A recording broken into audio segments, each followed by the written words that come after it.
அன்பார்ந்த சகோதர சகோதரிகளே, இளைஞர்களே, இது ஒரு வித்தியாசமான மேடை. என் அரசியல் மேடை தான் நான் ஆண்டாண்டு காலமாக பார்த்த மேடை. சினிமா மேடை ஒரு ரெண்டு பார்த்துருக்கேன். ஆனால் இது ஒரு முழு முதல் சினிமா மேடையாக இன்னைக்கு நிறைய ஆக்ட்ரஸ் எல்லாரையும் ஒரு இடத்துல பார்க்கும்பொழுது மகிழ்ச்சியாக இருக்குது. குறிப்பாக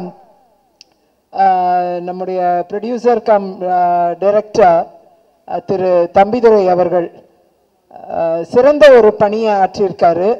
ஒரே நேரத்தில் ரெண்டு வேலையை ஒரு மனிதர் செய்ய முடியும் தொடர்ந்து அப்படிங்கிறத தாண்டி 9 வேலை 10 வேலையை சேர்த்து செஞ்சுருக்காரு. அப்படி தான் நான் பார்க்குறேன்.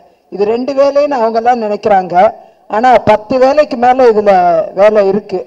24 ஹவர்ஸும் வந்து தன்னை டெடிகேட் பண்ணிக்கிட்டு ஒர்க் பண்ணோன்னா அது ஒன்றும் சாதாரண விஷயம் இல்லை. அதுக்காக நிறைய உளவியல் ரீதியாகவும் தயாராக இருக்கணும். இல்லைன்னா இது சாத்தியமற்ற ஒன்று. ஆகையால் சைக்கலாஜிக்கலாக இஸ் பில்டப் ஹிஸ் இது ரொம்ப ட்ரொமேட்டிக்காக யாருக்கு ரொம்ப இருந்திருக்குன்னா திரு தம்பிதுரைக்கு இருந்திருக்கும். ரொம்ப ட்ரொமேட்டிக்காக இருந்திருக்கும். ட்ராமாங்கிற படத்தை எடுக்கிறதுல நிச்சயமாக அவருக்கு ரொம்ப பெரிய ட்ராமா இருந்திருக்கும். அவ்வளோ தூரம் வந்து ட்ராமாங்கிறது இப்போ நான் வழக்கறிஞர் என்ற முறையில் தினந்தோறும் பார்த்தீங்கன்னா நிறைய ட்ராமாவோட கிளைண்ட்ஸ் வருவாங்க. பொலிட்டீஷியன்ற முறையில் நிறைய ட்ராமாவோட மக்கள் வருவாங்க எங்களை நோக்கி. இப்போ அவங்க ட்ராமாவை தீர்த்து வைக்கிறதுக்கு என்னால் என்ன செய்ய முடியும்? பொலிட்டீஷியன் முறையில் கலெக்டரை கூப்பிடணுமா, அமைச்சரை கூப்பிடணுமா, இதை சால்வ் பண்ணுறதுக்கு அவங்க ட்ராமாவை தீர்க்கிறதுக்கு நம்ம என்ன செய்யணும்ன்ட்டு வேலை பார்த்துட்டே இருந்து பழக்கப்பட்டிருக்கேன். ஸோ இந்த ட்ராமாங்கிற வேர்டு வாழ்க்கையில் தினந்தோறும் பயன்படுத்துகிற ஒன்றா அமைஞ்சிருச்சு எங்களை போன்றவருக்கு. கிளைண்ட்ஸ் வருவாங்க, சொத்து பிரச்சனையோடு வருவாங்க, தனிநபர் உரிமை பறிக்கப்பட்ட பிரச்சனையோடு வருவாங்க, நிறைய பிரச்சனைகளோடு வருவாங்க, நிறைய ட்ராமாவோடு வருவாங்க. அந்த ட்ராமாலேருந்து இவங்களை எப்படி காப்பாற்றுறது அப்படின்னு சட்டத்தில் எங்கே இடம் இருக்குன்னு தேடி பிடிச்சி அவங்களுக்கு அந்த ட்ராமாவை தீர்க்கிறதுக்கு வழி காணுவோம். அப்படி தினந்தோறும் ட்ராமாவை நான் ஹேண்டில் பண்ணுற மாதிரி நீங்கள் ஒவ்வொருத்தரும் ட்ராமாவை ஹேண்டில் பண்ணிட்டு தான் இருக்கீங்க. அது உங்களுக்கே தெரியாமல் உங்கள் வாழ்க்கையில் நடந்துக்கிட்டு இருக்கிற ஒன்று. தினந்தோறும் நாம் சந்திக்கிறது ட்ராமா. அந்த ட்ராமாலேருந்து ரிலீவ் ஆனால் சந்தோஷம், ஹாப்பினஸ் வந்துடும். அப்போது டெய்லி லைஃப்பில் பார்க்குற ஒன்றை தான் இந்த சினிமா வந்து தீவிரமாக நிறைய விஷயங்களை ஒருங்கிணைத்து காமிச்சிருக்கோன்னு நான் நினைக்கிறேன். நான் இன்னும் சினிமா பார்க்கல, அதனால் நிச்சயமாக ப்ரிவியூவில் சினிமா பார்ப்பேன்னு நினைக்கிறேன். இந்த பாடல் வந்து நீங்கள் திரு ராஜ் பிரதாப் அவர்கள் சிறந்த பாடல்களை வழங்கியிருக்காரு. பிரமாதமான பாடல்கள். அந்த 4 பாடல்கள் நம்ம பார்த்த நாளுமே ஒரு பாடல் கூட சோட போகாது. அப்படிப்பட்ட பாடல்களை வழங்கியிருக்காரு. லிரிசிஸ்ட் வந்து திரு மகேஷ் பாலகிருஷ்ணன் 2 பாடல் எழுதியிருக்காரு. அவர் என்னுடைய நெருங்கிய உறவினர்.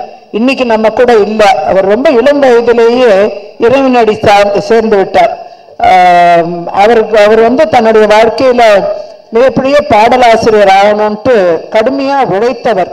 இந்த மூவிக்காக முதல் கட்ட பணிகளில் தன்னை ஈடுபடுத்திக்கிட்டு தாலையில பாட்டு 1, இன்னொன்று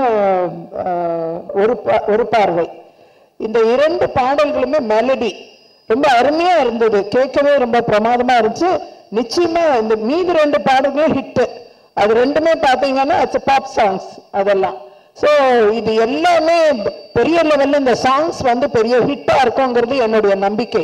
அதில் இருவேறு கருத்து இருக்க வாய்ப்பே இல்லை. மீடியா நீங்கள் தான் இதை வந்து பாடல்களை கொண்டு சேருங்க. நிச்சயமாக படம் கொண்டு சேர்க்கப்படும். அதில் இருவேறு கருத்து இல்லை. இந்த பாடல்கள் ரீச் ஆனாலே மக்கள் படத்தை பார்க்க ஆரம்பிச்சிருவாங்க. நிச்சயமாக படம் பெரிய வெற்றியை காணும். அது சிறந்த நடிகர்கள், இன்னைக்கு மேடையை அலங்கரிச்சிட்டு இருக்கிற நடிகர்கள் வந்து தங்களுடைய பணியை வந்து ரொம்ப டெடிக்கேட்டடாக, அதான் ஒரு ஃபுல் டைம் எம்ப்ளாயி ஒரு பார்ட் டைம் படம் எடுக்கிற ஒரு எம்ப்ளாயிக்கு ஃபுல்லாக சப்போர்ட் நின்றுருக்காங்க. அதுதான் பெரிய விஷயம். பாதி முழு டைம் டைரக்டருக்கே பாதி துணை நிற்க மாட்டாங்க. ஃபிலிம் இண்டஸ்ட்ரிங்கிறது அந்த மாதிரி நான் கேள்விப்பட்டிருக்கேன். ஆனால் இன்னைக்கு ஒரு பார்ட் டைம் டைரக்டர் ஆனால் வேலையும் பார்த்துட்டு நான் வந்து இந்த படத்தையும் எடுக்கிறேன்னு துணிஞ்சு வந்து சொல்லும்போது உங்களால் என்ன செய்ய முடியும்னு முக்கால்வாசி பேர் கேட்பாங்க. ஆனால் அதையும் மீறி நாங்களும் உங்க கூட இருக்கோம், நீங்க தைரியமா படம் எடுங்க, இதை வெற்றியாக செய்து காமிப்போன்ட்டு இவ்வளோ பேரும் கூட நின்று இருக்காங்க. ஸோ அதுதான் இந்த படத்துடைய வெற்றின்னு நான் நினைக்கிறேன். நிச்சயமா இந்த ட்ராமா வந்து நிறைய பேருடைய வாழ்க்கையில் இருக்கக்கூடிய ட்ராமாட்டிக் சீன்ஸை நினைவுபடுத்தக்கூடிய ஒன்றா இருந்தா கூட ட்ராமால இருந்து வெளிவரது எப்படிங்கிறது நிறைய பேர் தெரியாம இருப்பாங்க. இந்த படத்தை பாருங்க, ட்ராமால இருந்து வெளிவரது இப்படின்னு கண்டுபிடிச்சிடலாம். நன்றி, வணக்கம். நம்ம பாக்கியராஜ் சாரோ ராதாரவி சாரோ எனக்கு வந்து பிலிம் ஃபீல்ட்ல மட்டும் இன்ட்ரடக்ஷன் கிடையாது, அவங்களோட அரசியல் பயணமும் எனக்கு ரொம்ப அவருடைய ஜேர்னல் பாக்கியா, என்னுடைய முதல் பேட்டியே பாக்கியால தான் கொடுத்திருந்தேன். அந்த அது பல ஆண்டுகளுக்கு முன்னாடி அவருடைய பத்திரிகை வந்து ஒரு சிறந்த பத்திரிகை, நல்ல வேல்யூ உள்ள நியூஸ் பாக்கியால பார்க்க முடியும். அதே மாதிரி ராதாரவி சார் வந்து எனக்கு வந்து அவரு ரொம்ப பெரியவரா இருக்கலாம், ஆனா அவருக்கு அப்பா எம்ஆர் ராதா எங்க அப்பாவோட ரொம்ப நெருங்கின நண்பர். அப்படி அவங்க குடும்பமே எங்க குடும்பத்தோட ரொம்ப இணைந்து பயணித்த குடும்பம். அவருக்கு பல் மருத்துவராக இருந்தார் டாக்டர் பத்மநாபன்ட்டு, ராதாரவி சாரோட அப்பாவுக்கு பல் மருத்துவராக இருந்தார். அன்னைக்கு பெரிய ஜாம்பவான், பிலிம் இண்டஸ்ட்ரி மட்டும் கிடையாது, அரசியலையும் ஆட்டி படைத்த ஜாம்பவான் தான் அவங்க ஃபாதர். அப்படி எங்களுக்கெல்லாம் அப்படிதான் அவங்களோட தொடர்பு. ஆகையால் இந்த மேடையில் வந்திருக்கக்கூடிய இரு பெரும் தலைவர்கள் அவங்க வந்து பொலிட்டிக்கலாகவும் they are very great people and also media முன்னாடியே அவங்க மிகப்பெரிய மனிதர்கள், நடிகர்கள் என்ற முறையில் உச்சத்தை அடைந்தவர்கள்.